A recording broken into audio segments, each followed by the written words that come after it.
Welcome to the November 12th, 2024 City Council Work Session. I'd now like to turn it over to City Manager Benda to walk us through the agenda overview. Thank you, Mayor, Vice Mayor, members of City Council.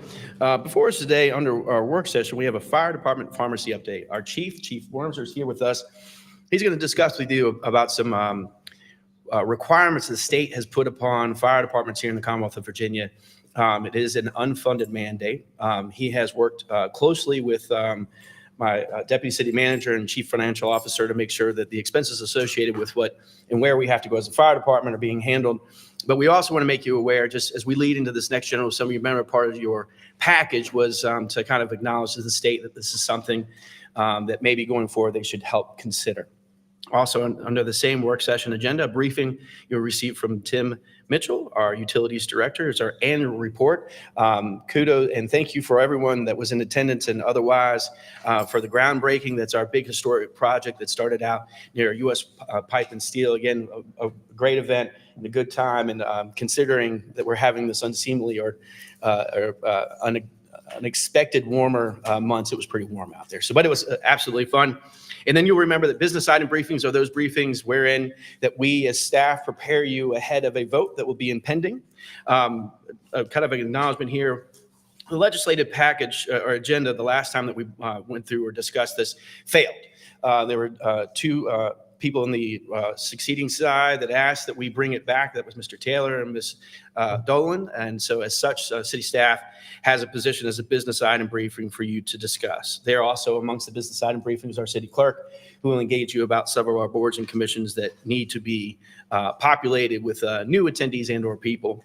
One closed session agenda item, one closed session item, and then also roll call. And Mayor, before I turn it back over to you, I'd ask a quick pop-up, and the pop-up is about White Rock Community Hub project. You'll remember that in September we kicked off the community engagement to re-engage the White Rock Elementary School building. On Saturday, September 28th, the city of Lynchburg and WPA hosted the first community meeting for the project at White Rock Baptist Church. More than 60 community members joined together to learn more about the project and share their vision. Consensus from the first meeting is that the building should be a space for the community to build intergenerational relationships with feedback categorized into recurring themes of childcare, food and nutrition, recreation and wellness, nonprofit services, and entrepreneurship. Up next in our process is the Community Pitch Day on Saturday, November 16th. At this event, all community members can pitch ideas for the entire site, areas of the building or grounds, or even specific rooms. The design team will respond with real-time sketches, and the meeting will end with a community vote on the ideas that best meet local needs. Following the event, city staff will also evaluate the business plans and financial feasibility of the proposed community uses. Looking ahead into 2025, we will host a community hub workshop on January 25th at White Rock Baptist Church. You can visit the city's website to read the community kickoff summary report and download community pitch day templates and learn more about this wonderful project. With that, Madam Mayor, turn it back to you. Okay, thank you so much. We will now move on to our first agenda item, Fire Department Pharmacy Update. Chief Greg Wormser.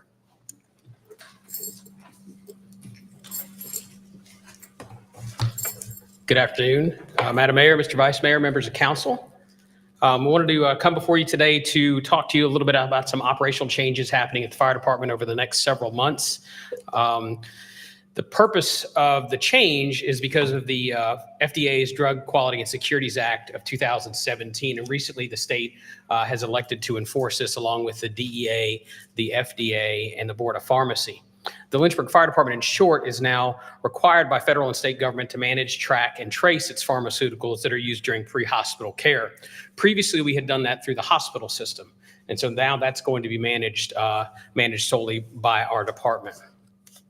So how did we get here? Well, there's been some challenges and difficulties with communicating with the Office of EMS. And make no mistake, this is not about something that they have done. It's because of the centralization and how operations work related to EMS care throughout the state. They do provide aid and guidance to affiliated agencies and communicate with agencies through regional partnerships across the state, of which we are obviously one of them. And that is called the Blue Ridge Emergency Medical Services Council. Previously, drugs were distributed by our staff using the hospital system. And so that hospital system used the drug box that you see here. Basically, it would be stocked by a pharmacist or pharmacy tech at the hospital or staff at the hospital. That box would be locked and then shared with us through a checkout system. We would have that on every apparatus in a secured location. Use the box. And drugs that were in it during medical care, and then the box would again be exchanged at the hospital. So because of the mandate required in 2017, the Office of EMS, through their audit, pushed for this operational change to happen now. The operational change most recently was going to be effective November of this year. They have since pushed that back just a couple of months as they have a backlog now, as you can imagine, of departments like ours who are submitting applications to the DEA, who are submitting applications to the Board of Pharmacy to stand up our own system. So I think it's important, as the city manager pointed out, to sort of brief you on a little bit of the things that have been going on behind the scenes up to this point, and know that there's no ask here today. We will certainly talk about some of the things in the future, but we've met with our legislators, our local legislators. We've been in contact with them, have met with them and discussed the challenges that we face with them. We've also, as part of our work with the Virginia Fire Chiefs Association, worked with our lobbyists as well as state leadership and legislators throughout the Commonwealth, as well as the governor's office, with meetings and letter writing campaigns to make sure that they understand the gravity of what is happening to us and communities across the Commonwealth as a result of this change. And there are many communities, unfortunately, who may elect to not adhere to these new regulations, which means that there'll be services that they will no longer provide. And that's certainly not something that we want to do here. In addition, we've met with the Department of Health, the Office of EMS. We also have regional operational medical directors from across the state that have supported us in not having this be pushed forward. And Finally, I want to mention our Centra partnership. They have remained with us every step of the way, and we'll talk a little bit more about how they've been able to help us here in the next few slides. First and foremost, I think it's important to mention the City Hall support that we've received, as you've heard from the city manager, the deputy city manager, and certainly the chief financial officer, Donna Witt, they've been incredibly helpful as we've navigated through the purchase of necessary equipment, which includes vending machines, new drug bags that we have to have, all of the renovations to security upgrades that we need where the pharmacy will be located, and obviously with you all and our request to have it on the legislative agenda. As far as Centra goes, I can't again say enough about their partnership. They have been every step of the way with us, trying to help us figure out how to navigate this. So they have helped us quite a bit with process development, as well as compliance with the DEA, the FDA, the Board of Pharmacy, and the Office of EMS. A lot of alphabet soup there, but all of the government regulators that we have to work with and adhere to their guidelines and regulations. Finally, Centra has offered some financial support to us, which means that they will be providing some of the supplies that we need, and we will be working with them on future purchasing opportunities, as we will now have to purchase these medications on our own. Centra has welcomed that partnership for us to work collaboratively with them so that we can purchase those pharmaceuticals, hopefully at a cost that is lower than we could do it on our own. So a little bit about best practices. This is one of our new drug bags, quite a bit different than the old drug bag. We've had a lot of work done behind the scenes up to this point with visits to other localities, development of processes and procedures, as you can imagine, and a vendor selection for not only the bags themselves, but also the vending machines, which I'll show you an example of here in just a few minutes. Not the least of which is the many IT infrastructure challenges that we faced. So we've had complex locks on all of our equipment up to this point. So that's an electronic system, two-factor authentication where you scan your card and punch in a unique identifier so that you can access the box. We have a way to audit trail all of that information. We've since now had to make renovations to the pharmacy space, add cameras and security features, as well as alarm systems, obviously to protect those valuable assets. Finally, we've worked tremendously behind the scenes. We've had a wonderful team that has put together the right inventory and audit tracking systems that we'll need to move forward as we navigate sort of this new age in pre-hospital care, which is certainly, again, new to all of us. So this is an example of what one of the vending machines look like. They are, in fact, just similar type vending machines that you'd find in any break room. The difference here is that they use multi-factor authentication, so that not only do you have to have a particular ID card, but you also have to have a particular PIN code. And then behind the scenes, we can limit who has access to what kinds of drugs and what kinds of pharmaceuticals. So it's a pretty robust tracking system behind the scenes that allows us to track that information. We've already received our permit from the Board of Pharmacy, so we're an official pharmacy with the state of Virginia. Again, something that was not on my to-do list, and we're waiting for DEA certification. We've completed our training with most of our staff, which includes obviously a tremendous amount of change in our policies and procedures, protocols and processes, where we were doing a one-for-one box-to-box exchange previously. There's now much more that goes into this. Our providers will be able to get some of the medications they need without exchanging a box or a bag. Some of them they'll have to exchange one-for-one. So a lot of processes and procedures have gone into place, and we have also begun to acquire the medications that we need, again, through our partnership with Centra. So we have an anticipated go live date in January, although they've pushed it back a couple of months, meaning the state and the federal government. We believe that moving forward as quickly as we have been moving up to this point is the best thing to do, because we're going to have to do it one way or the other, and we'd rather find out if there's some challenges well ahead of time. So what does the future look like for us? Well, again, there's no ask here now. It's just to sort of let you know sort of some of the challenges that we already recognize. That it's likely that we'll need some staff to manage this. So this is currently being managed by about 5 different people that all have other jobs in our organization. So we're going to need to look at what that looks like moving forward. We're going to have some process refinement. We know that while, certainly on paper, theoretically, our plan is solid, that doesn't come without a cost. Once we start running calls and have to do this exchange, there's certainly going to be things that we're going to learn that we don't know now. And we certainly welcome that with all of our staff. We predict, as an example, that our out of service time will increase because once drugs are used, we cannot exchange those drugs at the hospital any longer. We have to go to our pharmacy location, which is not centrally located currently, and we'll have to exchange drugs at a different location. So that'll obviously increase some out of service time, but we do believe that we have some things in place that will help curtail that to the best of our ability. And then finally, we don't know enough yet about the resource management that'll be going on behind the scenes. Again, certainly theoretically, we have a great plan. And I'm proud to say that our team has done a great job at developing that plan. And when we do the soft opening, we will certainly have a better understanding about what that plan looks like. And then finally, I'll leave you with, certainly there's some opportunities in the future for soft billing, meaning that we can bill for services and medications used so that we do not incur all of those costs.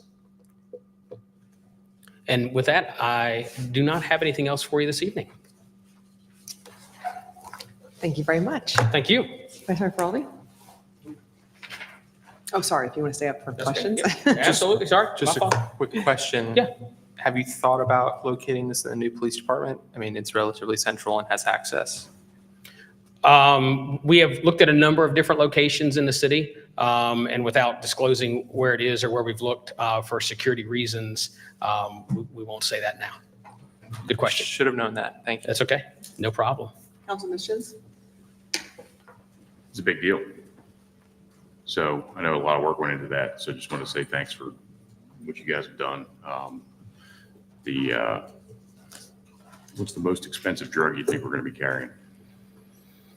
Right now, it's the one I know off the top of my head is glucagon. It's about $200 and some a dose. Yeah. So some of the stuff is pretty expensive. And I appreciate you working with Centra to try to keep that cost down. And then also the soft billing aspect, because correct me if I'm wrong on this, when we were documenting for that stuff before, the hospital was billing the patients because the drugs were coming from the hospital, and now that's on our end.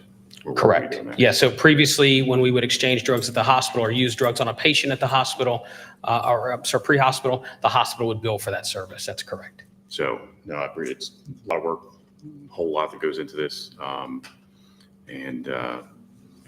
I know we've learned lessons in the past about stuff with drugs, and I think that we're headed in the right direction. And quite frankly, I like taking this step the hospital out of this. I think that putting it in our control is going to be better for our providers.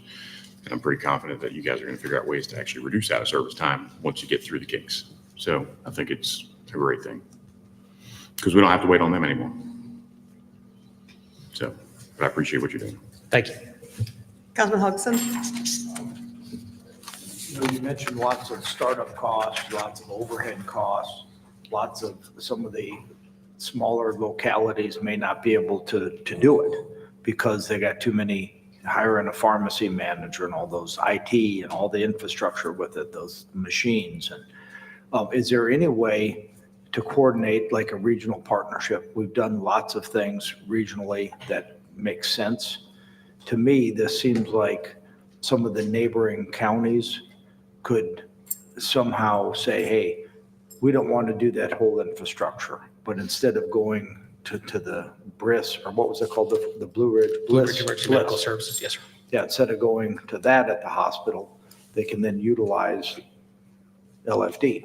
Is that? Great question. The challenge that we see currently is that we're responsible for the drugs. And so then I'm exchanging drugs with another entity, and that's a bit challenging according to the DEA as well as the Board of Pharmacy. So us being the central hub would be a little bit challenging because other localities may not use the same drugs we use, and then we're also responsible for them. Okay. And now the oversight, as Councilmember Mischin said, I remember several years ago when fentanyl was missing to the tune of $1.2 million off of some of the 1.2 to 1.4 off the top of my head was missing. So you're lots of checks and balance on these drugs. Yes, sir.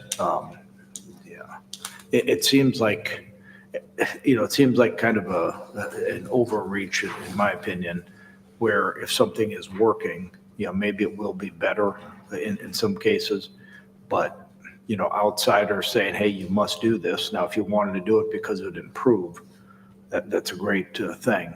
But it's just, to me, it looks like there's going to be lots of startup costs and lots of overhead. Am I looking at this right? Everybody's nodding in agreement, the financial people. And this is something that's done, almost probably every call, right? I mean, there's some kind of medication or something that's dosed, at least. Certainly a large percentage. A large percentage of the calls, other than somebody, you're responding to gunshot wounds or car accidents. I'm sure even though it's simple drugs like morphine, that's normally distributed. That's got to be all sourced and tracked and everything now. Everything goes through you. Yes, sir. And so the time frame that you're talking about, because normally, like if you're bringing a patient to the hospital, you would then exchange the drugs or sign out what you needed extra to replace through the Bliss former. Now you'd have to go back to some other place in Lynchburg. And so wherever that is, that's going to be centralized. So every station's got to go to where the one place is. We're not going to have one in each station. No, sir. That's would be. Not currently. Yeah. It's maybe this will be an improvement, but it's you look at these little drug dispensary machine that you had up there, and it's interesting. You go back and watch some of the old movies, and they used to dispense cigarettes like that. 16, 12-year-old kids could put in a quarter and get a pack of cigarettes. Now you got a dispensary to get fentanyl or something. So. Hopefully, you said it's very secure, so you can't just put in a couple quarters and pull out your drugs. So that's good. So, thank you. Councilman Taylor? Is there any federal or state aid to help you implement this? Not currently. That is one of the things, certainly with the legislative agenda, and one of the things that we've been discussing with our legislators across the state is to get some aid. And all localities are facing this. So, there's certainly something that we'd like to see happen since it's an unfunded mandate, as the city manager mentioned. Yes. Thank you. Yes, sir. One question. Anybody else? Question. Did you have another one? Councilman Schutz, go ahead. Just to point out that in a lot of different places in the country, they're already doing this. The agencies are already doing this. Correct. It's not new to the Virginia's United States. actually kind of catching up to what the rest of the country's doing. Correct.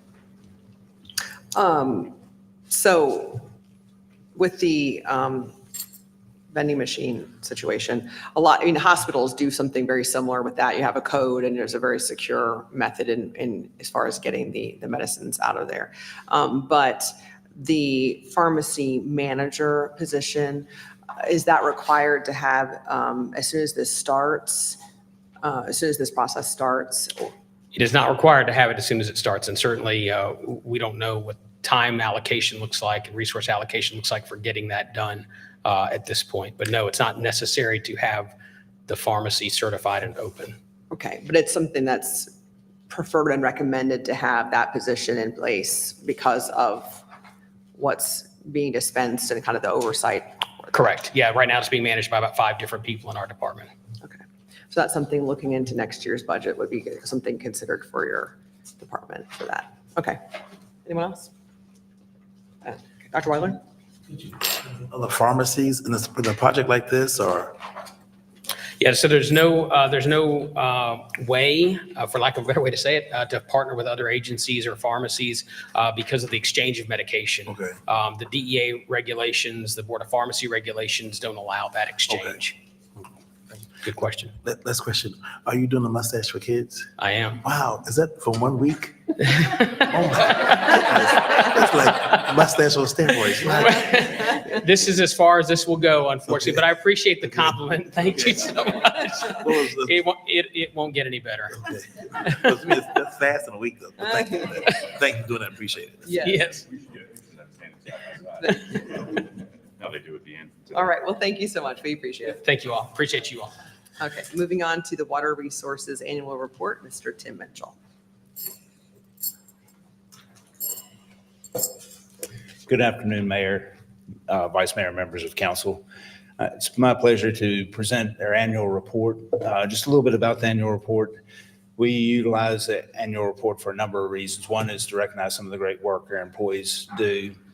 We also use it as part of our required education and outreach and meeting those requirements. And then we also can utilize it to provide information to our regulators about what activities we've done over the past year. And Alicia is handing out the hard copy of the annual report.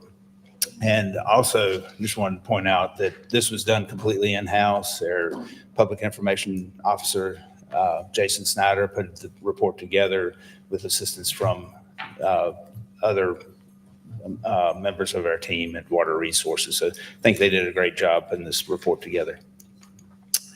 So what I'll do is just go through a few highlights of the report and just touch on a few things. One of the things about this is what we do is very important to every citizen, every business in the city. We provide critical services to everybody every day.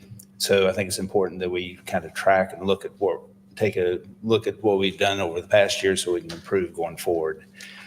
Our drinking water division highlights, we've been recognized by the Virginia Department of Health for 19 consecutive years for drinking water that's 3 times cleaner than state and federal standards.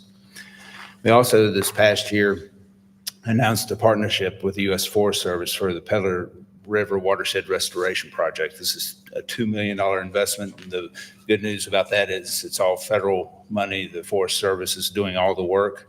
We're fortunate that we have the Peddler Reservoir and that most of the watersheds in the National Forest. And then Forest Service identified this as a high priority watershed to invest in and improve water quality. So we have a great resource and this investment will make it even better. And then throughout 2024, we've been working on the EPA's lead and copper rule revision requirements. We published that inventory in October. The initial inventory, that process will continue on over probably the next decade. Just a few numbers for FY24, we produced almost 4 billion gallons of quality drinking water and conducted over 130,000 laboratory tests to make sure that water quality was great. Our wastewater division highlights, our water resource recovery facility received the 2023 National Association of Clean Water Agencies Gold Peak Performance Award. This award is given to wastewater plants that exceed their regulatory requirements every year. At the water resource recovery facility, just to highlight that we also receive waste from trucks. Most of that is leachate from landfills throughout the state, and that's a good revenue stream for water resources and the sewer fund. Septic systems, food trucks, and RVs. RVs can dispose of waste there at no charge. We've managed a biological nutrient reduction process that reduces the levels of nitrogen and phosphorus that gets discharged into the James River and ultimately the Chesapeake Bay. And we actually end up selling nitrogen credits annually to help with their revenues. Just a few numbers from 2024. We treated over almost 4.5 billion gallons of wastewater, removed 25,000 tons of solids, and conducted over 30,000 laboratory tests. The stormwater division, we received a new municipal separate storm sewer permit that's MS4. So in conjunction with that, we had to update our program plan. So that program plan was updated last year and is on our website. We completed the breaching of College Lake Dam and continued to work on the stream restoration and wetland restoration of it with that project. Just daily operations, we maintain and inspect best management practices throughout the city, over 6,900 stormwater inlets and about 183 miles of stormwater pipe. The past year, we did an outfall inspection process where we looked at the condition of our stormwater outfalls and identified 300 of those in need of repair. In 2024, we cleaned over almost 17,000 stormwater inlets. Most of the inlets were cleaned multiple times and then inspected 769 public and private BMPs. From an infrastructure standpoint, we completed the Blue Ridge Farms Neighborhood Utility Improvement Project. This was a multiple phase project. And so we have new water, sewer, and stormwater infrastructure in Blue Ridge Farms.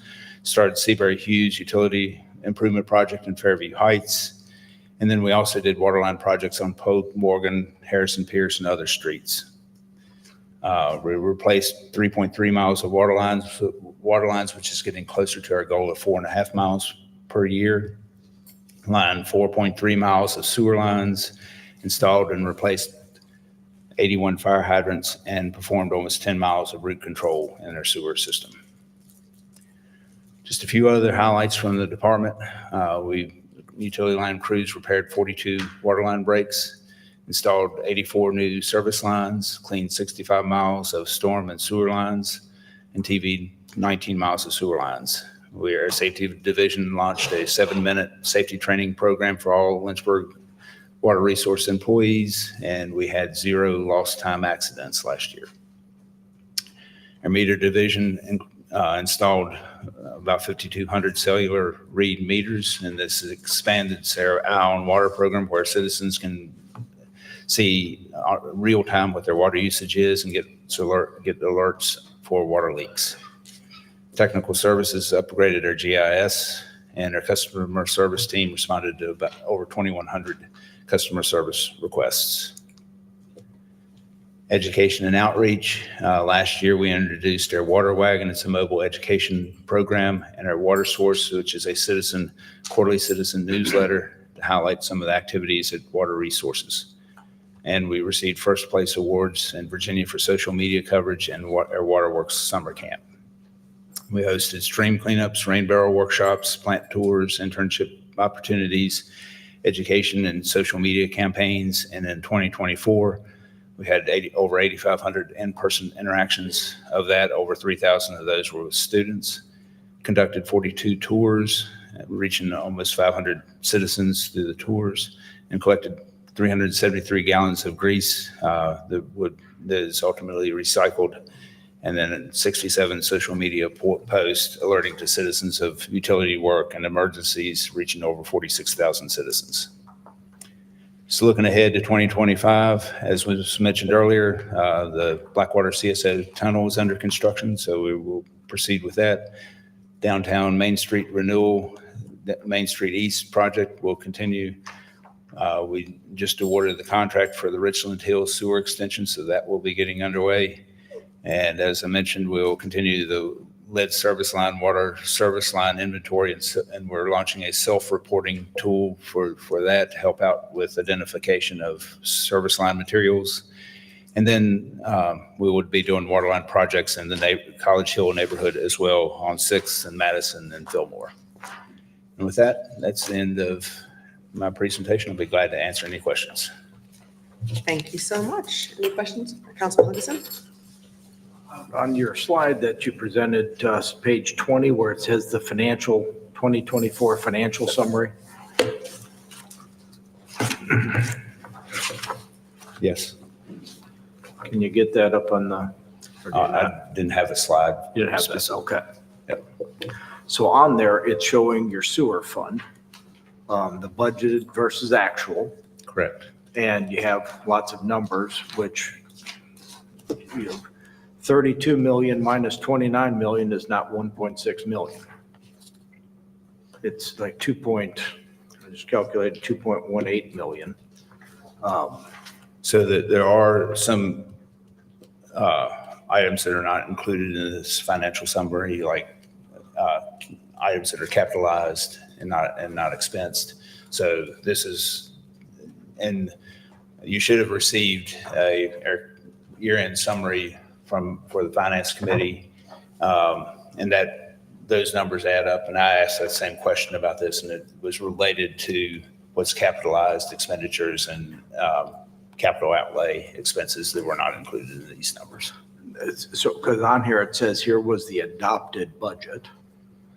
And then the actual adopted expenses. So the expenses, whether they're capital or operating, that's part of the adopted budget, right? Correct. So with that being the case, when I first saw this, I thought something's wrong because there's no way we would adopt a budget that had 30 million of revenue and 32 million of expenditures. And then I started looking at the delta between each of these, and there's like 4.8 million, which is a good thing, difference between the revenue and the expenses.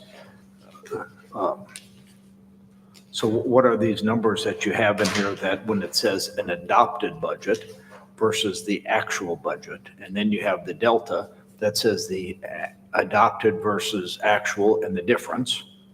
You know, for the sewer fund, for example, that one is right, the 2.69 million. But then the expenses, that's where you have the same kind of numbers, but it's 1.6 million as opposed to like 2.18 million. Right. Again, I can provide council with a better summary of how these numbers were calculated. And I'll provide additional details related to that. I don't have that information in front of me at this point. Because when I read that and see that, it's like, oh, there's, you know, because this year or prior to, there was the recommendation of raising the sewer fees. And now I'm seeing a growing delta, about 4.8 million bucks between that and. Right. And as you recall, the sewer fees are controlled by the consent order. So, but I will be glad to get back to council with more information on this. But I think it's related to capital outlay and other expenditures that are not included in the summary, but I'll definitely clarify that. And so with that, just in the future, I mean, it shouldn't say the adopted budget because that's kind of like, because I thought, well, I don't think in my tenure, we've changed when you have an enterprise zone or an enterprise fund rather, that you can't budget to spend more than you're taking in. So, Well, anyway, right. good, you could get that corrected. Thank you. And just to also, a lot of times we pull from fund balance if we have additional money in fund balance to make up differences in expenditures versus revenues.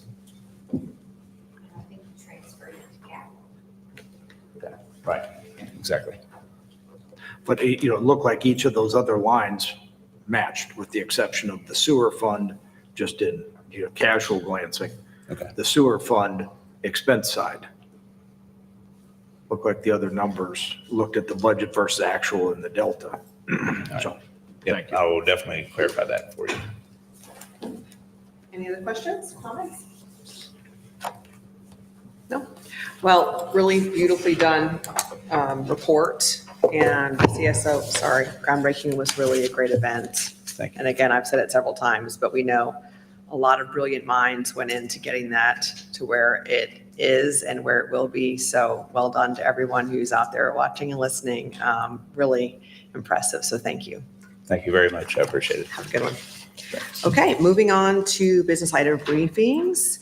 The 2025 legislative agenda. This item will appear before council for action later this evening. Ms. Metty Braun. Hi, good evening, Mayor, Vice Mayor, members of City Council. Thank you for having me again before you to discuss your legislative package.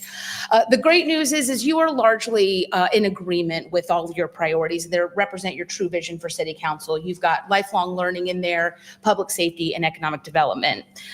There were two items of discussion at your last meeting. The first being school choice funding, and it reads as such: the city supports legislation to promote school choice for parents and children. This should be accomplished through legislation that would allow education dollars and or incentives to follow the child to a public, private, or faith-based school of the parent's choice. The second item of discussion was the support for an elected school board, and the city supports legislation to make it easier for localities to transition from an appointed to an elected school board. This evening at your general business meeting, this will be positioned for sort of a three-part vote. The first being your package as a whole, minus these two items. The second vote being the addition of the school choice funding read as here, and the third being the elected school board addition to the package. Barring any questions or comments, I will see you guys at your general business meeting. Councilman Helgeson? So some of these items that are on here, I know last time we talked, and I just said one item, I believe that I said, But I do have some concerns about some other ones that were added. So for example, this literacy program under lifelong learning. So the literacy program, if I'm reading it correctly, it says, hey, we're going to, if you didn't go through the first program and you can't read, we're now going to add another governmental program to help you read. Am I reading that correctly?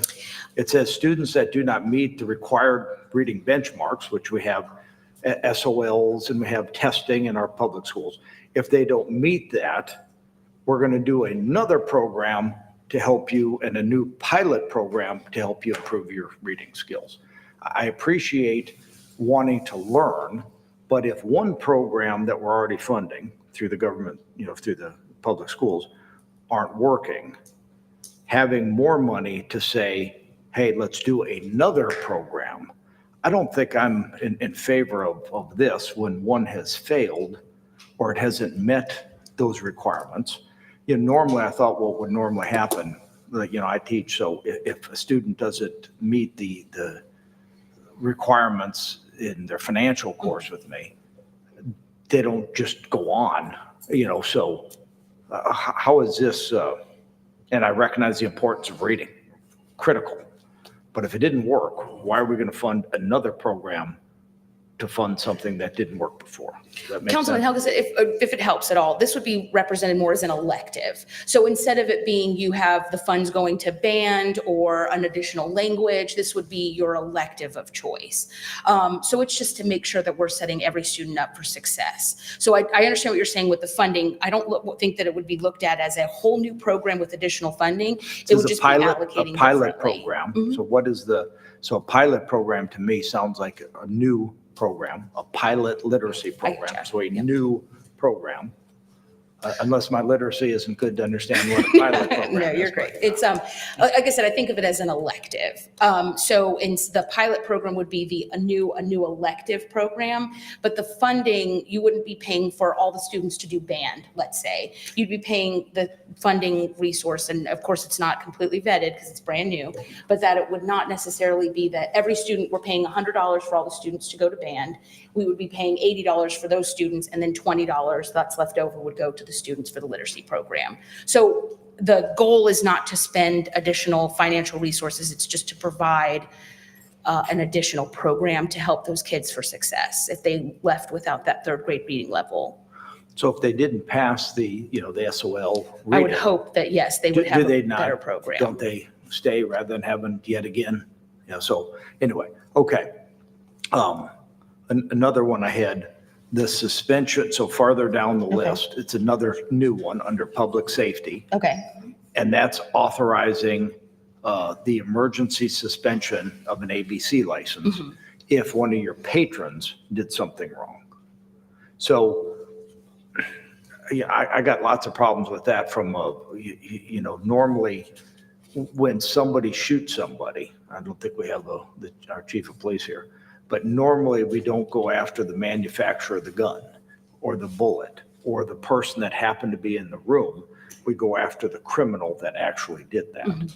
This one to me seems a little bit forceful in that we're going to now remove the ABC license from somebody that's running the business because one of their customers happened to come in and happened to do something bad. So I think, to me, I think we should, I know this is another new one. Sometimes some of these new ones that haven't been, fully vetted or thought through, I think you're now making the ABC who's got the license because he did whatever he had to do to get that license. Now you're temporarily revoking it because one of his patrons, one of his customers did something bad. If somebody came in here and started yelling and shouting obscenities, we don't shut down the city government because if somebody came in, we remove that person. We don't say, hey, you can't do this anymore. So that's another one that I have problems with. This is putting really the authority, I think, into a place just to make sure that you've got if you're serving alcohol, it's just putting the stop on it so that they can be investigated and make sure that I'm not a police officer, so obviously I'm not going to be able to Totally. answer any questions that regarding the legal side of it. But But what you're I understand doing, your it's a, point. we do have a constitution which says we can't take property from somebody without due process. And to me, this is a taking because you're now completely inflicting upon the person's ability to actually engage in his business and actually have revenue because of some other person, not himself. So I personally, and hopefully we'll strike that one. Another one further down the list. Mayor. Yes, go ahead. Councilman, to your point, I know that you've. Winter. How's that? Will you hear me? All right, good.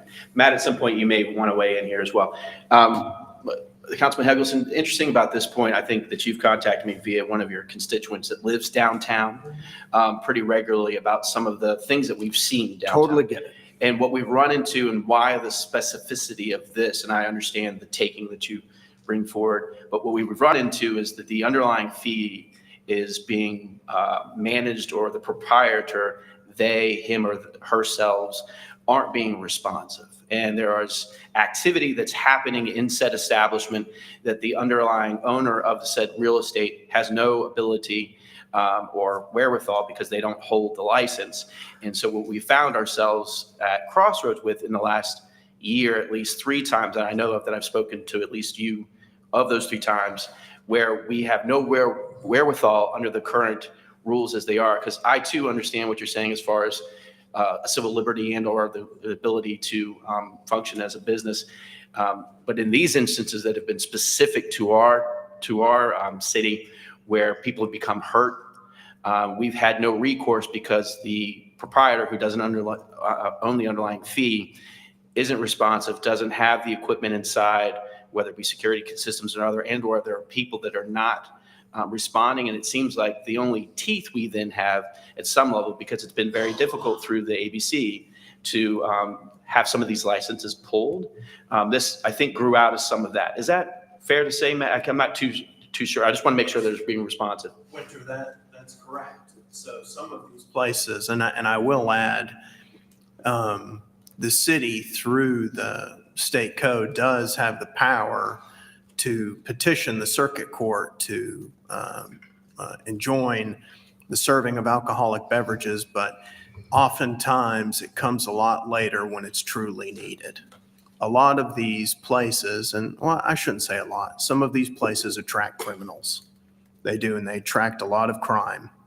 And it becomes a massive burden on law enforcement in the city to be able to handle something like that. And often our law enforcement looks to ABC for assistance, and they look back at us to be able to control the circumstances. This is another tool in the toolbox, so to speak, to be able to empower ABC in the worst case scenarios, to be able to step in and be able to take somewhat of a control of a circumstance that otherwise may not have any control whatsoever.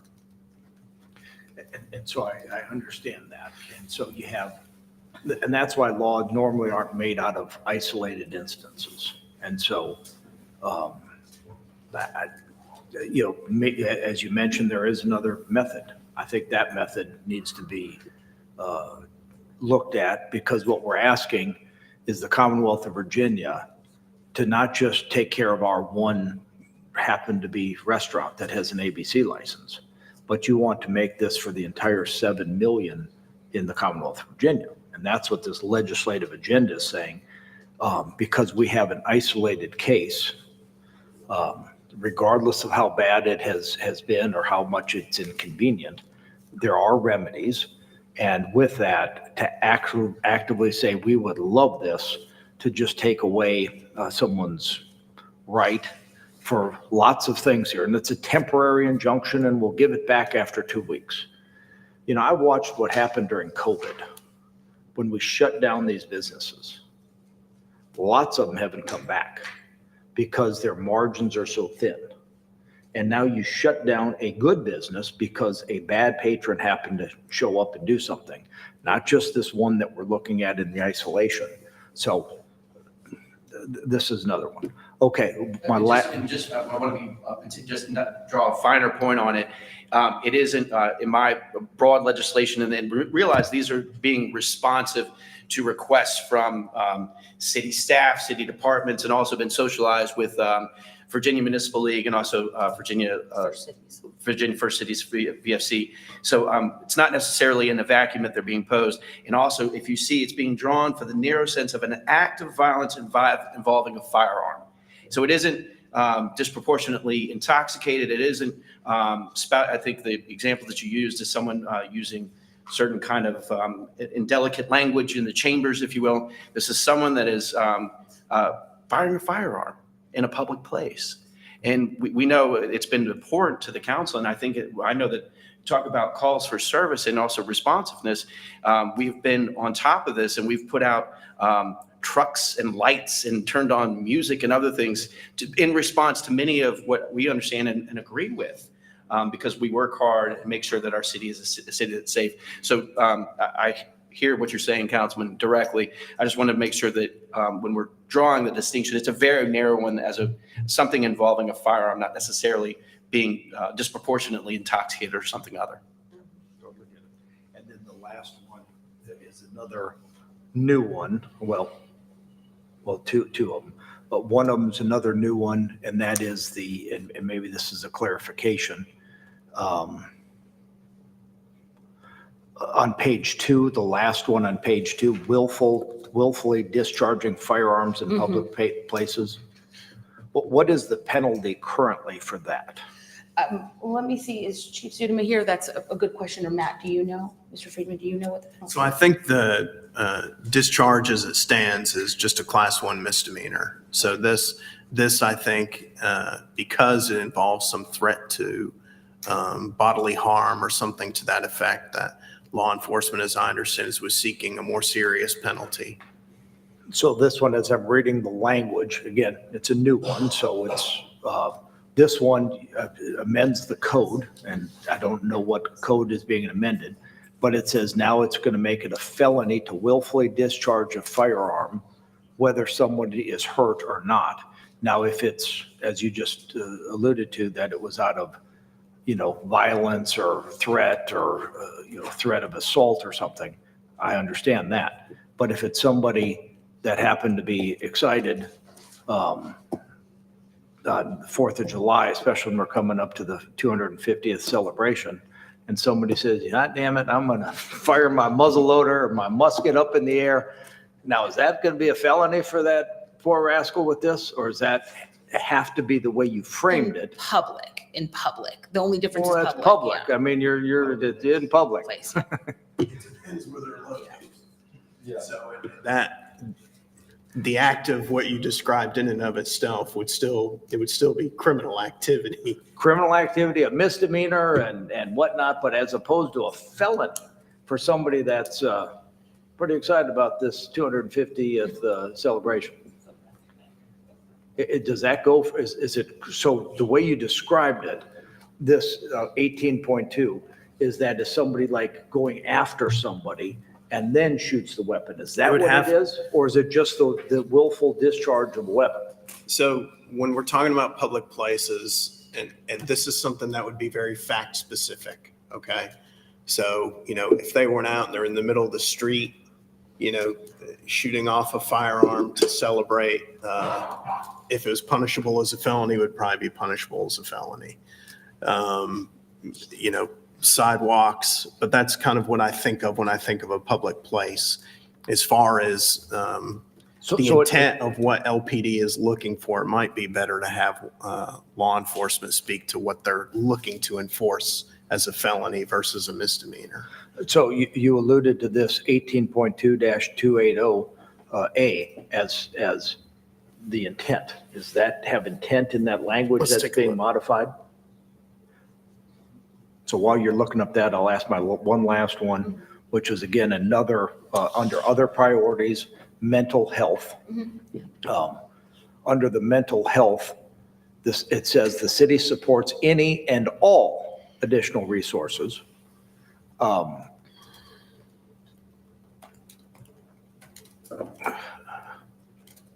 that's where you can go to a point. Obviously, we need resources for mental health, but any and all to me is almost like unlimited.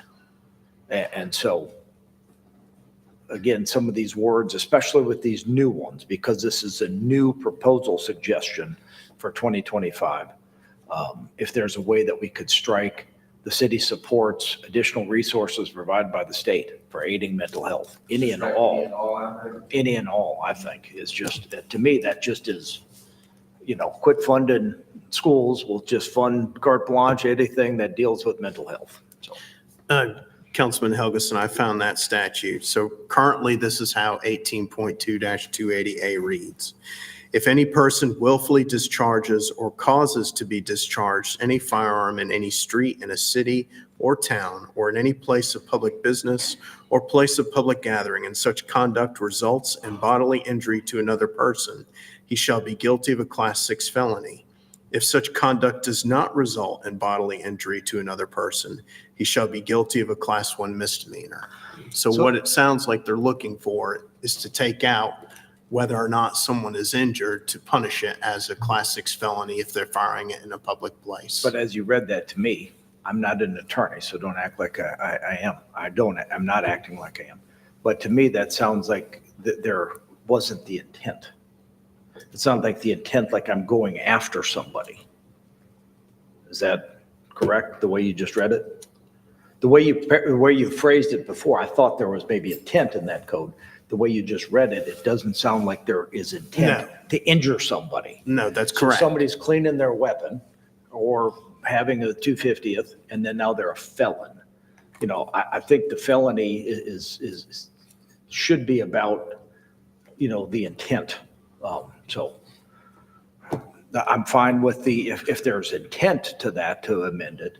If there's not intent to hurt somebody, I think that's a problem. I don't know. So those were my concerns with this. Councilman Jones? Thank you, Madam Mayor. Oh, one last one, sorry. I'm sorry. Also on here, absent was added last time, was regarding elections of localities, of local elections. This election should have been clear. We had 4 candidates specifically chose to run as Republican. 4 candidates specifically chose to run as a Democrat.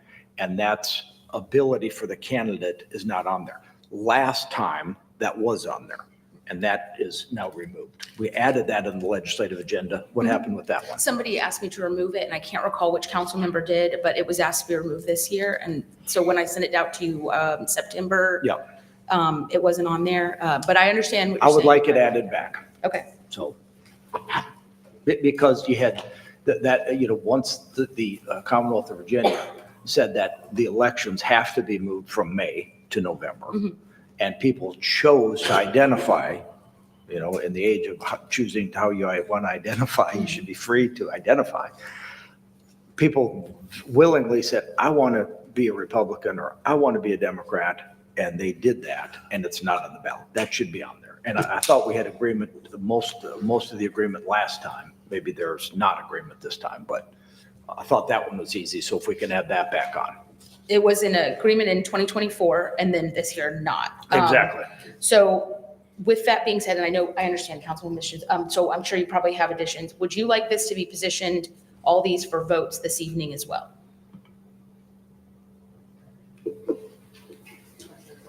Councilman Missions wishes to speak. It's my recollection that it was requested by Councilmember Helgeson that this item be introduced and added, and it was rejected. That it was not included in the final document. That's my recollection. I'm willing to be stand corrected, but that was my understanding on this particular item. So can you say that one more time? It's my recollection that this particular item that Councilmember Helgeson has requested be added, that it was not included last year, but it was requested. It was included last year, and this year, I only got a chance to speak with 4 of you, and the feedback I received was that the person did not want it on this agenda. So I removed it and sent it with your draft September 25th. But it was on last year's. It was on last year's, and then upon our conversations, it was removed this year, on September 25th. When I sent the original draft, it was not on there and has not been on here this year. So if you want to add it back, that's then part of this, I think, this discussion here. So do you remember who asked you to remove it? I don't. I'm going to find my notes. I'm going to scroll through all my stuff, but. Yeah, I thought it was on last year, so thank you. Thank you, Madam Mayor. Thanks for all the work you've done on this, by the way. My Just a pleasure. couple things that I want to throw in here on some of the points that Councilmember Helgeson made. One is with the emergency suspension for the APC permits. It's already a crime for somebody to consume alcohol and carry a firearm in a bar.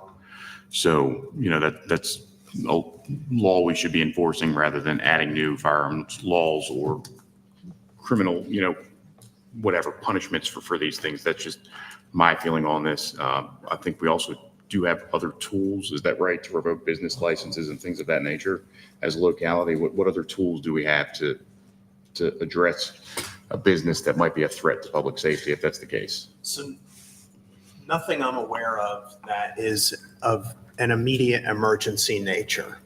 And that is kind of what the crux of this is for ABC to have something that is an immediate action where they, in their discretion, think it'd be appropriate. Now, they do have some measures in a series of days after doing I can't remember what the time frame is, 48 or 72-hour investigation to seek the license be pulled. They also have the ability to ask whether someone would voluntarily surrender their license. They have those options, but from what we saw, particularly with I guess experience personal to the city, this would be extremely helpful.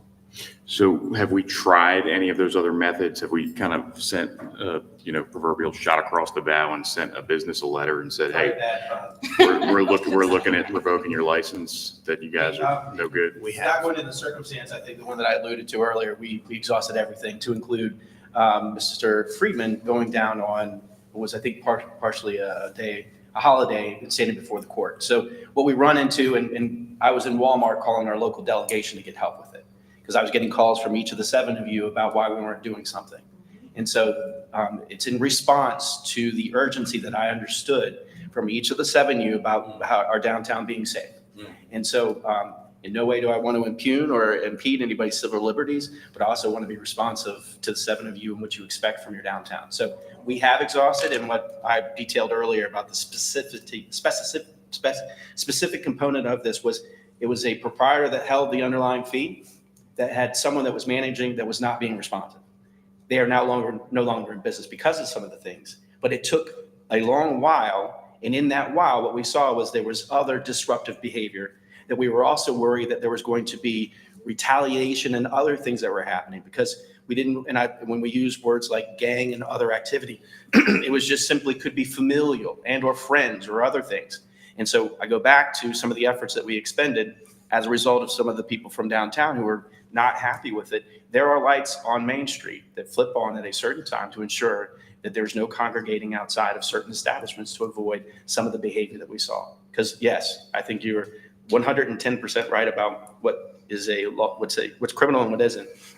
This is just something else that we're being responsive to. Now, if the body decides, to Mr. Helgeson's point, that we don't want to create or put forward legislation that we think may impugn or maybe impact all of the Commonwealth, we have founded a specific element of our city that we understood that there was such a push for. That's why we created the legislation that we did, or putting forth to the local delegation. Because again, I want to say thank you here to Delegate Walker, who got the ABC board to respond to me while I was shopping in Walmart to make sure that this happened. And sorry to put a plug in on Walmart, but there I was. So yes, to answer your question, these are things that have a certain heightened sense to it.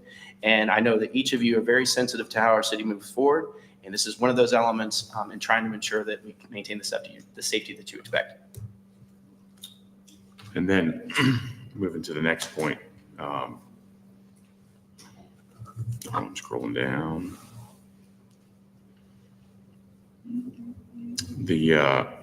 The part about the willful discharge of firearms in public places.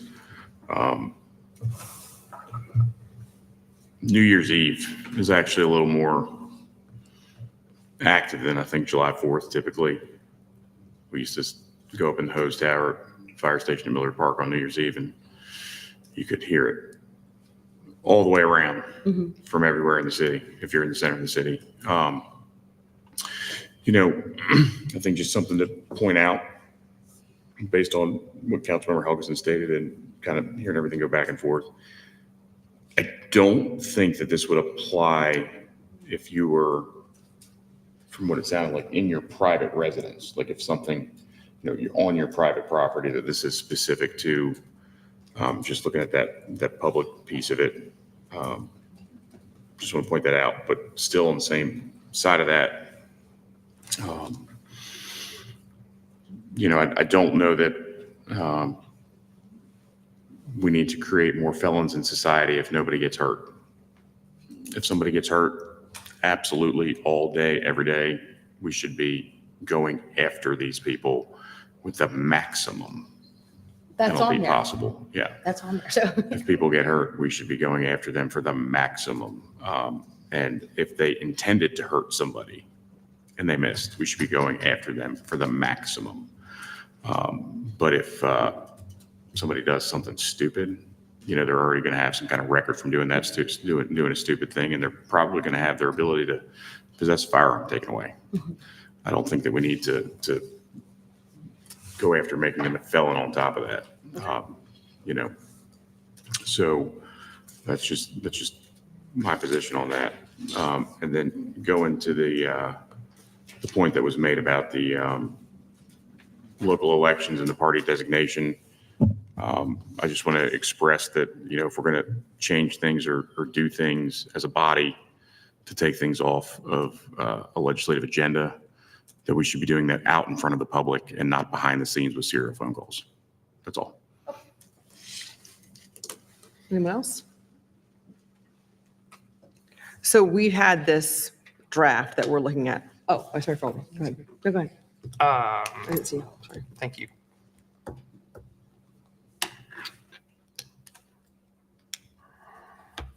So here's how I see it. We have young people, I won't say kids, we have young people who think it is funny to go into the street, pop off a few rounds, and then scurry home. Right now, as I'm understanding the city code, that is a class 1 misdemeanor. That's right, be a reckless Yeah, discharge. Reckless discharge. I don't know anyone on this dais who thinks that's appropriate. And I don't know anyone on this dais who would want that activity to continue. In my mind, if you're going to be going to a public place and popping off, we should come down with the full breadth of the law and say you're going to sit in timeout behind closed doors because you are an idiot. I don't know any Second Amendment owner who thinks it's appropriate to go on 4th of July or New Year's Eve, even on their own property, and just shoot up in the air. I'm dumbfounded by the level of stupidity that promotes. So the way I look at it, there's an increase in a specific type of violence in the city. We have an opportunity to say we're going to address it with beefing up the law. I'm in favor of that. I'm not in favor of limiting anyone's ability to carry a firearm in the city. But if you're going to be already considered a criminal according to city code through a misdemeanor, we need to beef it up. Send the message. If you're going to pop off in the city, we're going to increase the penalty. It's pretty simple to me. I don't know.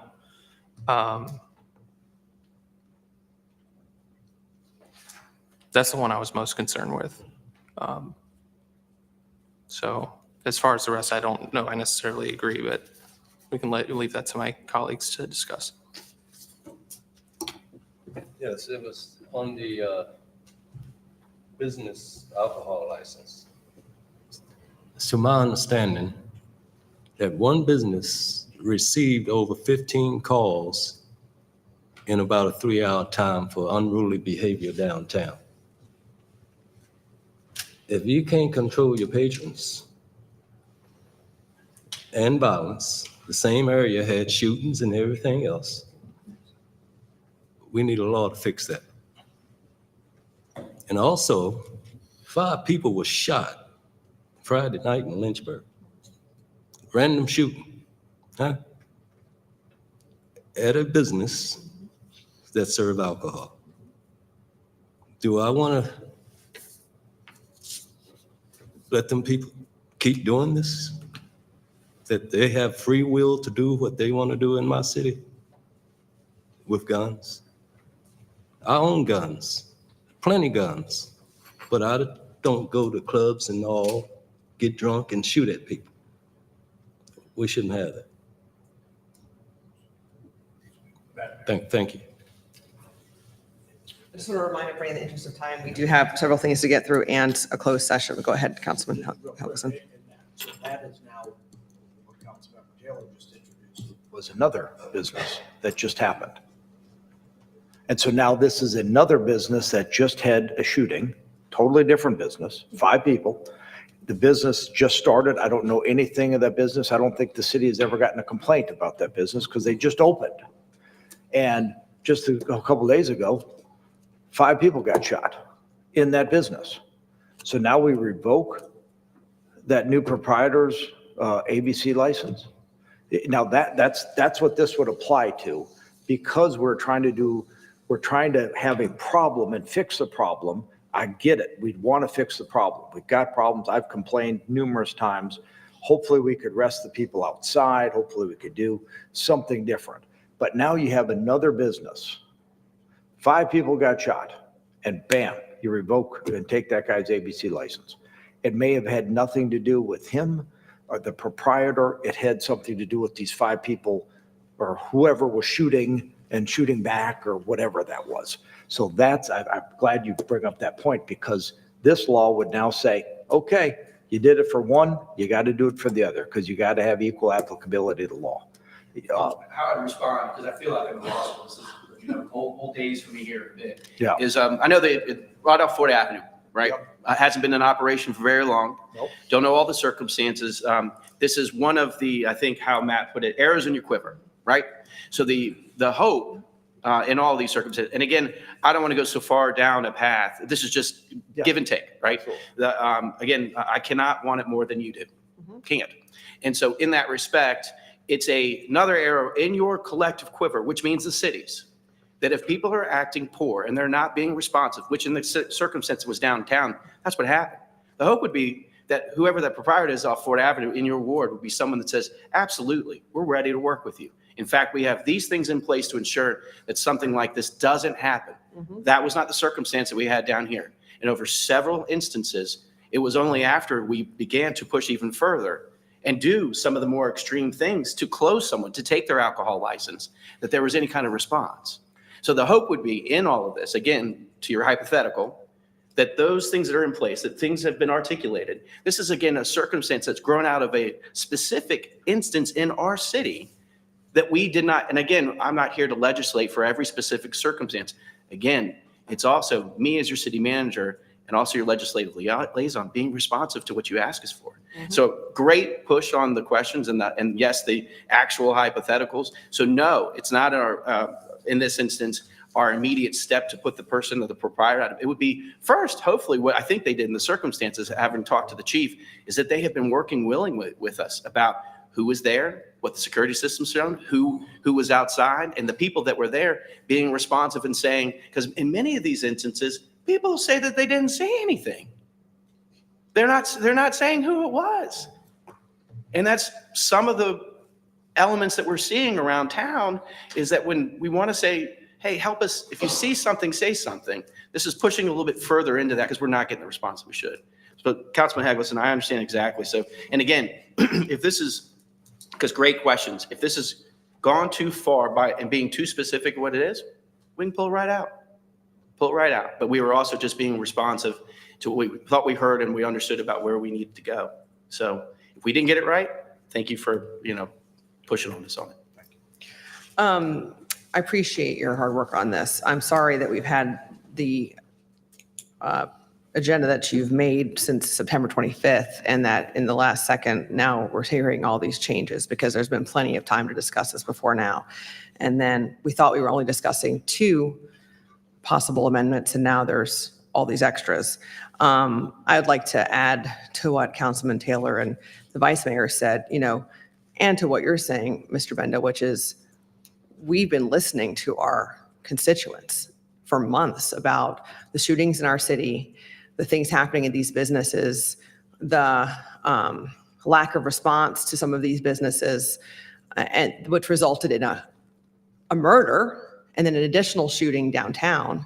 The residents downtown that are distraught, that we hear from constantly, several of whom I've talked to, other business owners downtown that are concerned about what it's doing to their businesses.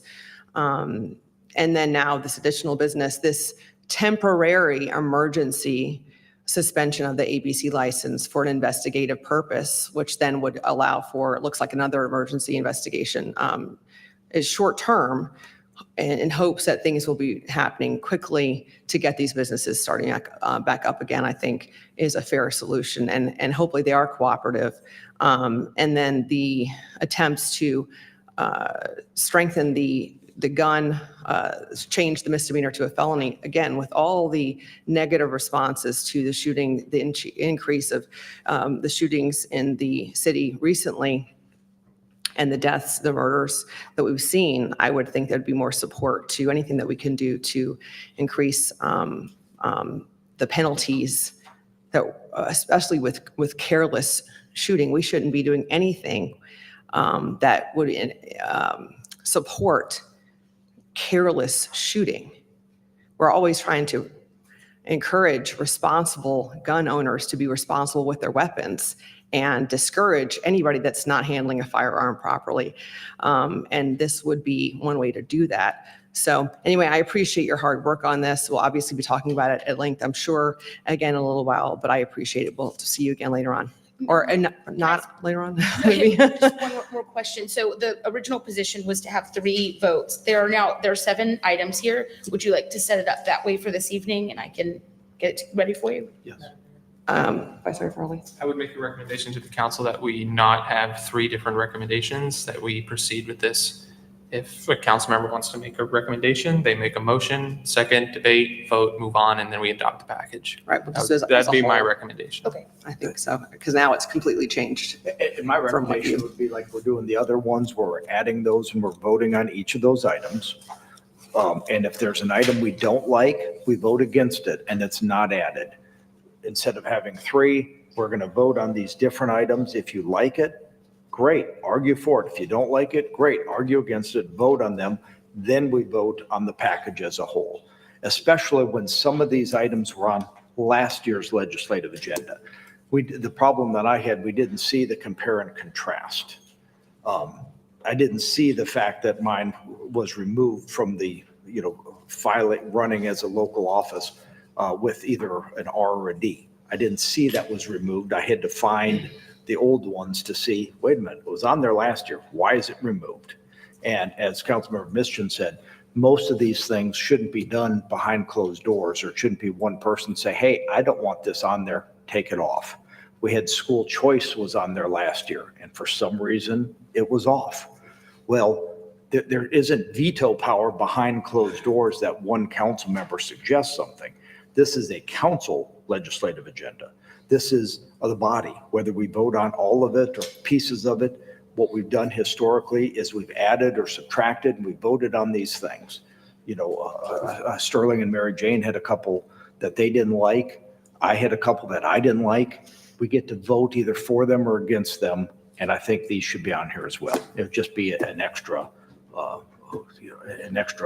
quick vote, as opposed to coming up and then debating the issue, since hopefully we debated the issue today or this afternoon. Vice Mayor Farley. I just want to correct myself. I was not correct. The party registration identifier was on last year's agenda, so I apologize for that. Okay, so I think what we'll do is bring back all that was mentioned this afternoon, plus the 2 additional, and we'll go line by line and vote on them separately. Okay. Okay, thank you so much. All right, moving on to the rental car. I do. Yes. Old wordsmith, old law school reference at some point. I think unless there's really, truly heartburn, and again, terms of art, any and all, I think city supports additional resources, captures, in my opinion, the spirit of what's there. Resources provided the state to aid and so forth. So I think if everyone just thinking about your time this evening and trying to make sure that it's a good good point. Now again, we can position it just thinking out loud a little bit. Is there reasonable consensus that it's still the same spirit without any and all, and just and just moving ahead with additional? I agree that removing any and all is fine. I'm just wondering. We'll have it there. Just one of those things I thought I'd Asking raise. for consensus? It's just, it'll be, I'll position it for this afternoon, but in thinking about the rhetoric here, I think the spirit of additional absent in and all meets in my intent, what I think is the purpose of the addition. Okay, so just agreeing to that now? If that works for you, and I don't want to put anybody in a place that they're not comfortable with. If they want to have it this afternoon, we can do it Is then. everybody okay with that? Yes. Okay with that? Okay, so we'll just do that and just removing any and all and making that adjustment without having. And if we need it this afternoon, it'll be there as well. Okay, All right. thank you. Thanks. Okay. Rental car concession agreement and lease. This item will appear before council for action on December 10th, 2024. Mr. Cedric Simmons, thank you. Good afternoon, Hi. Madam Mayor, Vice Mayor, members of council. Thank you for having me. I'm presenting on the upcoming lease agreement and concessionaire agreement for Lynchburg Regional Airport rental cars. We had our rental car agreements in place. They're kind of historical, so we put out an RFP over the summer. We would like to award 4 agreements: Avis Rent-A-Car, Budget Rent-A-Car System, Enterprise Leasing Company, and the Hertz Corporation. If approved, these leases would take effect at the beginning of the calendar year. As far as the leases go, the minimum annual guaranteed revenue amounts and the rental revenues will remain the same the first year of the agreement. And then after that, the subsequent years, they'd be reevaluated based on the actual gross revenues of the respective companies and updated for the CPI, Consumer Price Index. Another aspect of this is a change to the customer facility charge. It increased from $3 a day to $3.50 a day and cover rental car facility maintenance at the airport. Space to be leased, we're leasing office spaces in the terminal, ticket counter spaces in the terminal, and ready lot spaces. That's where the customers go and pick up the car. Like, here's your keys, go to stall 10, pick up the Ford or whatever and drive away. So next steps for this would be to adopt a resolution that would authorize the rental car concession agreement, lease agreement between the city of Lynchburg and the 4 rental car companies who answered the RFP. This item will be appearing, or should be appearing for city council vote on the December 10th public hearing agenda. That's what I have for my piece. Okay, great. Any questions, comments? All right, wonderful. Thank you so much. Right, moving on to the Diamond Hill Neighborhood Plan. This item will appear before council for action on December 10th, 2024. Ms. Charlotte Lester. Hello. Good afternoon, Mayor, Vice Mayor, and members of council. I'm Charlotte Lester from the Department of Community Development. In 2023, staff began working with stakeholders and residents of the Diamond Hill neighborhood on the development of a neighborhood plan. I'm here to provide a brief overview of the resulting plan. The purpose of the Diamond Hill Neighborhood Plan is to position Diamond Hill neighborhood as an identifiable, service, diverse, and connected neighborhood. Why? The comprehensive plan recognizes that Lynchburg is a city of neighborhoods and directs us to build strong neighborhoods, to conserve the city's unique places and resources, to conserve and interpret historic elements, to promote business vitality, to enhance the attractiveness of gateways and travel corridors, and to enhance mobility of residents through safe and convenient access to transportation choices. Staff worked with residents and stakeholders for 18 months on the development of the neighborhood plan, and it reflects the neighborhood concerns and desires and addresses the directives of the comprehensive plan. On August 28th, 2024, the Planning Commission held a public hearing and recommended adoption of the Diamond Hill Neighborhood Plan into the city's Comprehensive Plan 2013 to 2030.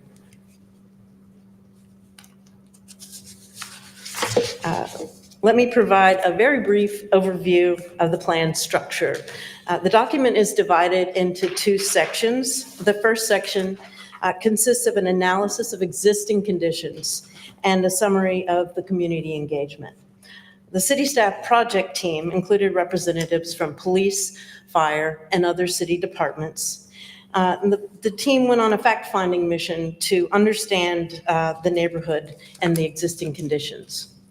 Then staff began public engagement, first with the development of a citizen stakeholder advisory group, and then with a series of 4 public workshops. Staff also participated in a variety of neighborhood meetings and events. And all of this input helped to inform the resulting plan. The second half of the plan lays out the framework and the resulting recommendations with land use at the center. The 5 key elements of the built environment relate to land use, and there's a chapter in the plan for each of these. So first, the anchor institutions. Second, community streets. Third, housing. Fourth, the neighborhood marketplace. And fifth are parks and historic resources. Naturally, there's going to be overlap between these different areas of the plan. But for each of the elements, the plan includes a chapter with recommendations, starting with the broad goals and then moving, of course, to increasingly specific goals, strategies, objectives, and actions for implementation.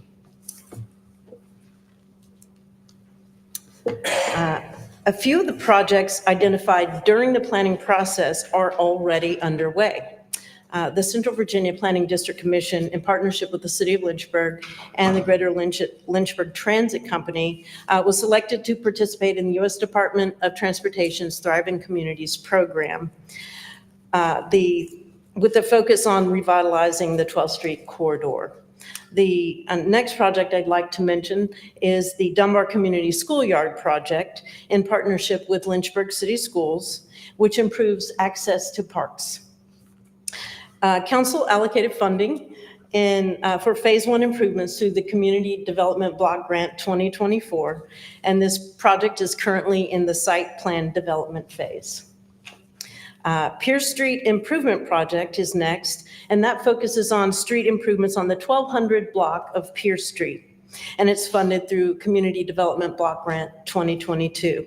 The project is currently in design phase and will follow a water resources project that's operating on that same block.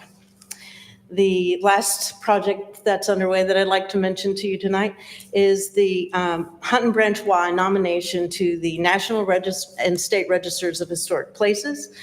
This project was funded through Community Development Block Grant 2022 and has been submitted to the Virginia Department of Historic Resources for their review. In addition to these projects, I would also like to acknowledge the work of nonprofit organizations and community partners who continue to host neighborhood events and pursue revitalization opportunities, all of which contribute to the neighborhood's vitality. So in closing, this item will come before City Council for consideration in a public hearing on Tuesday, December 10th, 2024 for adoption into the city's comprehensive plan 2013 to 2030. Thank you very much. Any questions or comments? Councilman Missions? One quick thing on page 3 of the presentation on the Diamond Hill neighborhood plan. You guys spelled the mayor's last name wrong. Just want to make sure you get that corrected. Thank you. Certainly take care of that. I'm so sorry. It's fine. Don't worry about that. Councilman Hugginson? Just one quick thing. You know, a lot of these, I've seen lots of plans over the years, and boy, they look nice, and just like this one does as well. Just one question, how much is it going to cost to implement the recommendations? So as you see, there are a lot of different projects that are identified, and there are a number of different resources we can use to accomplish those recommendations. I don't have a total cost for the entire plan implementation, but it really is a guide to implement what the residents and the stakeholders have asked for. Totally get, and I realize you don't have it now, but hopefully by December 10th, when we actually vote on, you'll have at least a ballpark number. Because there's lots of things on here that are, we adopt plans because they look nice, but we're kind of making some commitments too. So it'd be nice to have at least an idea of what that commitment is. Thank you. Okay. Dr. Wilder? Yes, thank you for the information. I know the Diamond Hill residents are excited to come out. They had some great discussions over the past couple of months. So I appreciate you and the city staff coming out on Saturdays and engaging the community and just hearing what the community had to say. So thank you for the information. I appreciate it. Appreciate it. Anyone else? Thank you very much. We'll see you this Saturday. All right, moving on. 750 Leesville Road, future land use map, Flume amendment, rezoning, and conditional use permit, CP townhomes. This item will appear before council for action on December 10, 2024. Ms. Rachel Fresheisen, how are you? I'm well, Mayor, thank you. The subject property is approximately 11 7/300 acres at 750 Leesville Road. And the purpose of the petition is to amend the flume to rezone the property and for get some feedback here, for a conditional use permit to allow the construction of 88 townhomes. The Planning Commission recommended approval of the petition on October 9th, and this item will return for a public hearing on December 10th with council. The property is currently zoned R1, low-density residential district, was established in 1978. Our comprehensive plan recommends an institution use for the property. These areas include our religious, educational, and other nonprofit entities in the city. The petition proposes to amend the future land use map to medium-density residential. These areas are characterized by smaller lot, single-family housing, duplexes, and townhouses at densities of up to 12 units per acre. Where neighborhoods already exist, infill development should be at a compatible density and housing type. If the petitions are approved, the property would be developed as an 88-unit townhome development and associated parking. The concept plan is shown here.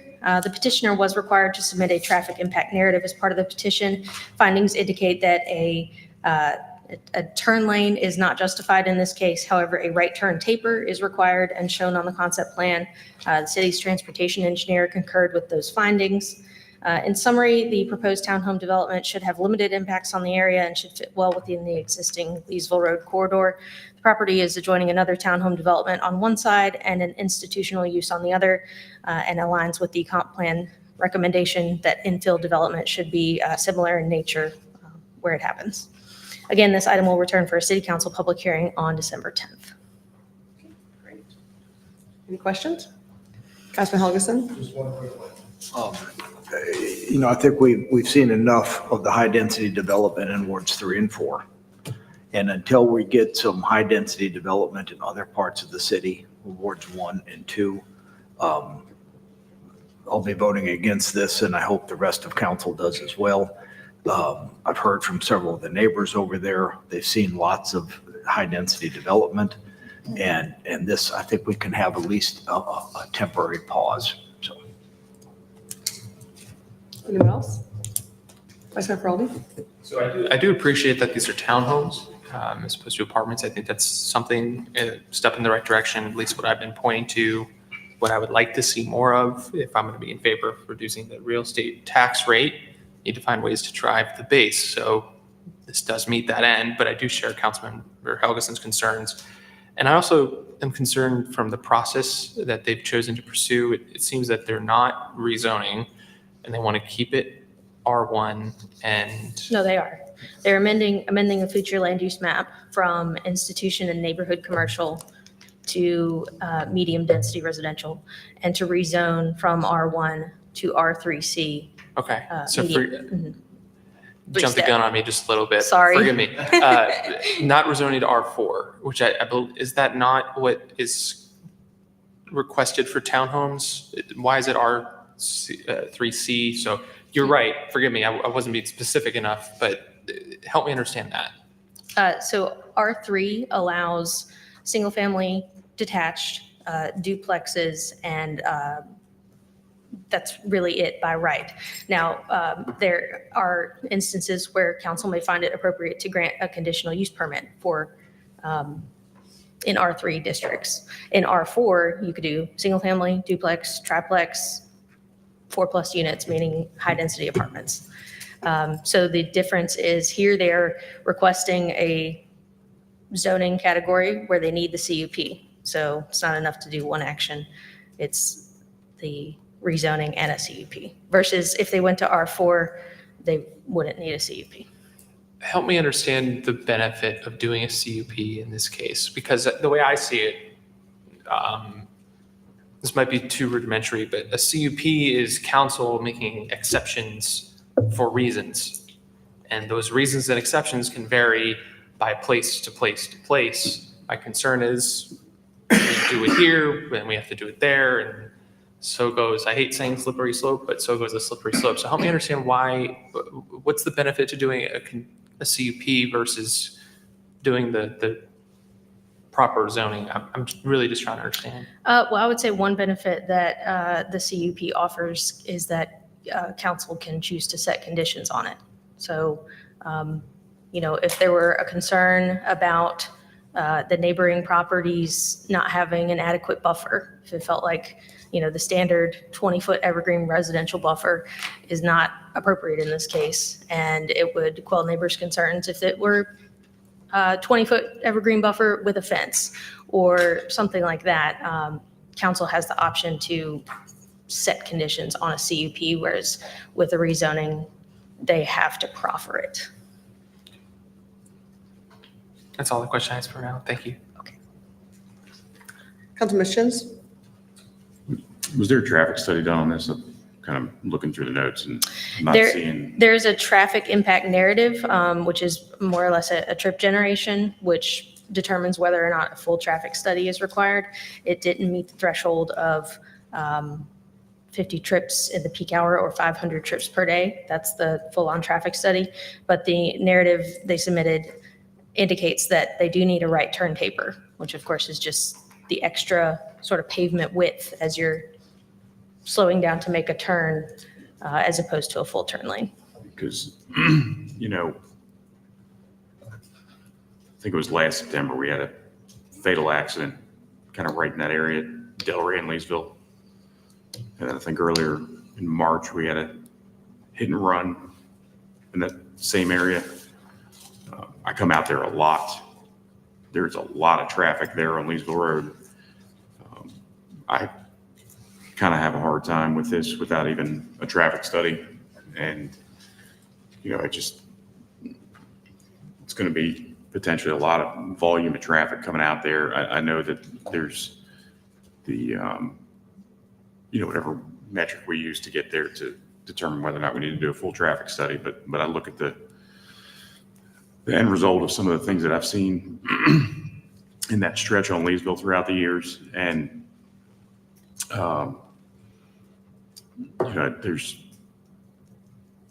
there's a lot of traffic coming up and down that road every day. And that's just something that really concerns me about this is when you add to that and then you add to the severity of some of these accidents we've had on Leesville throughout the years. I've got a lot of concerns with that. Okay. Anyone else? Dr. Wilder? Thank you for the information. What can they do by right in that particular zoning the way it's currently zoned? So with it just being R1, it's pretty limited to single-family Just single family? residential. Okay, so I thought- Correct. Thank you, appreciate it. Thank you. Okay, well, thank you so much. Appreciate it. Thank you. Okay, moving on to the Horizon Crisis Receiving Center funding. This item will appear before council for action later this evening. Ms. Donna Witt. Thank you. So this is pretty simple. In May of 2023, council adopted a resolution setting aside up to $4.1 million for construction costs to assist Horizon in providing a detoxification and stabilization facility for citizens with acute opioid disorders. This would be a crisis receiving center. And council did that. And then grant funds from the Virginia Opioid Abatement Authority for $1,946,372 were awarded to contribute towards this crisis receiving center for construction and acquisition. Currently, they've spent $265,669 from that grant. And then, so now Horizon is requesting the balance of that up to $4.1 million of $2,153,628 to assist with their shortfall in the project. Thank you. Vice Mayor Farley? Madam Mayor, if I could offer further clarity, as a member of the board on Horizon, I can tell you that the leadership team has and continues to seek all options to not need these funds. So this is really just something to loosen the tie a little bit, make sure that the project does get completed. If they're not going to need it, we are the last resort. So if that helps you in consideration on this project, I can tell you firsthand that it's an exciting one. We just had a bit of a, not a ribbon cutting, but a sledgehammer throwing against a wall effort. So they are underway, and this would just help alleviate any contingencies in authorizing the full breadth of the grant. So if you have any questions, I'd be happy to offer a response if I can. Okay. Anyone else? No? Mayor, I offer and amplify what the Vice Mayor said is that Ms. Lucy has been a tremendous partner and been upfront throughout working with Kent, right, and with Donna about all these different steps. And I will say, very busy. And so she would have been here tonight. I told her, please, because it's going to take 2 times. So she would have been here herself. Know that. But I knew that we were just discussing it tonight. She'll be here at the subsequent meetings. Okay. Councilman Health Missions? Just make sure I'm clear on this. Last year, I think we fully supported setting aside the 4.1 million. Is that right? And now what we're looking at, because of the opioid grant that came through, is that the local impact of this is going to be a little less than 2.2 million instead of that total 4.1 million. So we're actually offsetting some of the local funds that we committed up to for this because we were able to get a grant. Is that kind of? Fingers crossed and continued with the Vice Mayor's appropriate analogy of loosening the tie a little bit. We'll see as this next assembly comes forward and some other things that I think Ms. Lucy is working through, but that's the intent. And I think it's been the intent from the beginning. Yeah, it's an important thing that we need. And, I just think that it's kind of looks like it could be a blessing with this grant to add to it. So appreciate that. Great. Good. Thank you so much. Okay, due to time, we're going to move the boards and commissions quarterly reporting to our December 10th meeting. If it's okay, we are on a tight constraint for this December. We have December appointments we have to make. Okay. So I can send out a separate memo with information I was going to give and then just do some messaging on social media and press releases for what I would have gone over tonight. Okay, that's fine. Great. Thank you so much. I appreciate that. Okay, moving on to roll call. Councilman Helgeson. Just really quick, since I'm wearing my cufflinks today, yesterday was Veterans Day, and I talked about my dad who served in World War II in the Army Air Corps. And his story helps us to represent and recommend or understand what they went through. Like back then, I'll try to be quick, there were 16 million Americans that served in World War II. 2 million were in the Army Air Force, the Air Corps portion. Of that, there are 37,000 that served in combat in the airplanes. Those planes were not pressurized. So when you go up in an airplane and the oldest guy is your pilot, he's 21, and you get shot at, you open the door and shoot back. You go up 14,000 feet and you have to plug in your suit because it gets 20 below zero so you don't die of frostbite.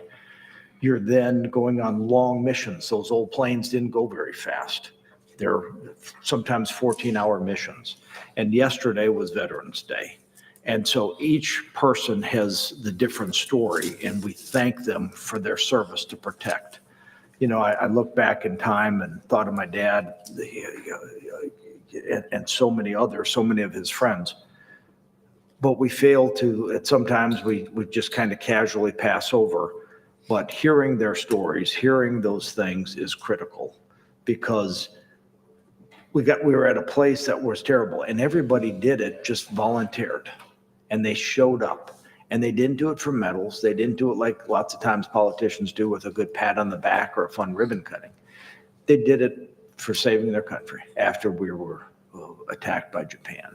And so those are veterans that stood up and said, hey, we're coming forward, are fantastic. So I honor them today, wherever our camera is, yesterday. And we have to keep sharing those stories because so many people, so many American kids haven't heard those. And I talked about it at length this morning in one of my classes. And the kids were like, wow, we didn't realize all those things because we have so many modern conveniences today that we complain when we're on an airplane and we don't have enough legroom. We complain that the peanuts weren't salted with a pink Himalayan salt as opposed to just a regular salt. And look what you really could complain about. And so thank your lucky stars for living today. Thank the veterans that helped keep us free. Dr. Wilder? I just want to thank the local police department. Our church daycare center had a situation on Thursday where a person ran into the church when the kids were getting off the bus, but they thought he might have been armed. I don't know if he was or not. But again, the police came and diffused the situation and calmed the kids down. So we just appreciate all the police department and the resources, even the person that works with the police to kind of calm the kids from Humankind, I believe was there, or Horizon. So we appreciate all the work our city does, that when things do happen, our city has a task force in place to address those issues. So thank you for all of that. We lost a great principal, Diane Swain. We had a funeral or a memorial service on last Saturday. She was a great principal at Sheffield for like 20 plus years. She retired several years ago, but she was a great teacher, a great principal in our community, great loss to our community, a great community advocate. And also, I want to thank all the men in our community for doing the mustache for kids. I mean, they raised over $600,000 in 30 days. We see several men in our community, our city is doing that project. Again, it shows the love that we have in our community for children, how we work together is so much better. So I appreciate all the men working for our children in our community, and the organizer of that project is just amazing. Thank you. Thank you. Councilman Dolan? Councilman Mischins? Thank you, Madam Mayor. One main thing I think I'm going to touch on here is, I shot an email, I think, across to you a couple weeks ago. A friend of mine that had reached out to me last year about the Safe Haven baby boxes in Virginia. And what that is, it's a discreet and secure option with the Safe Haven laws for, mothers in crisis to surrender a newborn or an infant to a fire station, essentially. The work that you guys are doing toward that, I know that there's been some holdups because the pharmacy kind of took a priority with the fire department. I get that, but I've really, especially after that news broke today about the 4-month-old now being ruled a homicide from earlier this year, that whatever it takes to get this done, we need to give that option to people. And, I just noticed in the packet we had the invite for, National Adoption Day. But this is a huge thing, and I want to thank Preston Sellers and April Watson with Human Services who have been working hard behind the scenes with the fire chief and you to get this done, from what I understand from my friend Kim told me. So just thank you guys for working towards that, and whatever, whatever obstacles or hurdles come up, please come to us and let us know, and I'm sure we can probably figure out how to get rid of those for you. Thank you. Councilman Taylor? I'm good.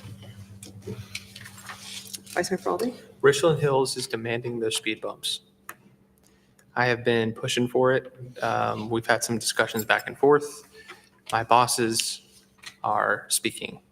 So I know that in some instances, the traffic numbers don't merit it. It's not worth it. Whatever the numbers have been saying, I want to see speed bumps in Richland Hills to help push back on some of the speeding they're seeing, because they've come to me again. So whatever we can do to make that happen, I'd like to see us do it. It was mentioned yesterday was Veterans Day, so I do wish to thank all of our service members But do want to again highlight the National Center for Healthy Veterans. They did have a very big fire. So folks, if you are able to donate and help them recover from that tragedy, please do so at their website.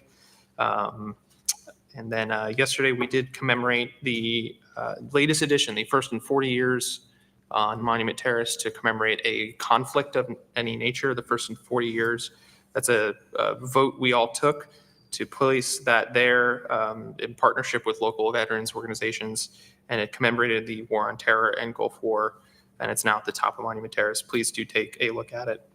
And then finally, it's hard to believe it was almost a week and a half ago, but congratulations to the EC Glass Hilltoppers for winning the Jug Bowl. Good. Thank you.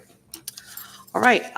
Yes, in the spirit of Veterans Day, thank you to all of our veterans, and I would like to honor my grandfather, who passed away on November 1st at the age of 102. He was a World War II veteran, served in the 6th Division with the Army. He was an infantryman who was a farm boy from Montpelier, Virginia, and was drafted and served 4 years overseas in the Pacific movement. It was in New Guinea and the Philippines. And we buried him yesterday. And it was a bittersweet service, but it was wonderful. So thankful for all the years I had with him. And he loved America more than anybody that I know. So to Staff Sergeant Eugene Nelson Edelton, the world's greatest granddaddy. With that said, we will now highlight the Treasurer's Office. Treasurer's Office collects state tax payments for the city of Lynchburg. Estimated tax payments can be made in person or by mail. They also issue jurors' checks, distribute state cigarette stamps, and collect sheriff's fees. This office maintains detailed records on all these payments and will provide assistance on questions that citizens have concerning current or previous year's transactions. Over the last 3 years, the office has averaged 490 citizens making estimated tax payments totaling $1,245,881. They've issued 516 juror checks totaling $31,792 and collected an average of $2,314,580 for state cigarette stamps. The Treasurer's Office looks forward to serving the taxpayers in Lynchburg and continuing to offer their services to the administration in any area that is needed. We will also highlight the Community Corrections and Pretrial Services. They provide alternatives to incarceration for adults in the city of Lynchburg and surrounding counties who are charged with misdemeanor and/or felony offenses. This office provides supervision of clients before trial and after trial, as directed by the court. Before trial, officers conduct screenings, interviews, and investigations on incarcerated adult defendants and provide reports to assist the courts in making decisions regarding the defendant's release from jail. In fiscal year 2024, officers screened 3,039 defendants, conducted 2,120 pretrial investigations, and provided pretrial supervision for an average of 355 defendants daily. After trial and in lieu of active jail sentence, offenders with a suspended sentence of 12 months or less may be placed on local community-based probation by any of the 12 courts that Community Correction serves. In fiscal year 2024, probation officers conducted risk assessments, made referrals for court-ordered services, and supervised on average 155 clients daily. In addition, Community Corrections and Pretrial Services is part of collaborative teams that supervise clients on the Lynchburg Behavioral Health Docket and in the Lynchburg Adult Recovery Court. Generally speaking, the 6 pretrial officers and 3 probation officers meet with clients over 500 times a month, attend court hearings, and provide a variety of community-based support to clients, including the Domestic Violence Alternative Program, a community partner. Community Corrections and Pretrial Services is a small office that plays a needed role within our city. And finally, It is Lung Cancer Awareness Month. November is Lung Cancer Awareness Month, a time to bring attention to the leading cause of cancer deaths worldwide. It's an important opportunity to support those affected and promote early detection, which can save lives. I encourage everyone to learn about the risks, including smoking and environmental factors, and to advocate for regular screenings. Together, we can work towards better prevention, early diagnosis, and improved treatment outcomes. Let's make lung healthy a priority in our community. All right. Consideration of a closed meeting to discuss the award of a public contract involving the expenditure of public funds where discussion in an open session would adversely affect the bargaining position or negotiating strategy of a public body, and to discuss private and personal matters connected to such public contract which are not related to public business pursuant to sections 2.2-3711A9 and A29 of the Code of Virginia 1950 as amended. The closed meeting specific to discussing the award of a towing and vehicle recovery service contract to a particular vendor. May I have a motion to go into closed meeting? Okay, great. Just one quick question, if I may. Okay. Under number 2, it says to discuss private and personal, or is that supposed to be personnel? Personal. It is personal. Okay, thank you. Thank you. Okay, can we vote? Councilmember Dolan? Yes. Councilmember Hegelson? Yes. Councilmember Missions? Councilmember Taylor? Yes. Councilmember Wilder? Yes. Vice Mayor Faraldi? Yes. Mayor Reed? Yes. The motion passes. Okay, we are now in closed session.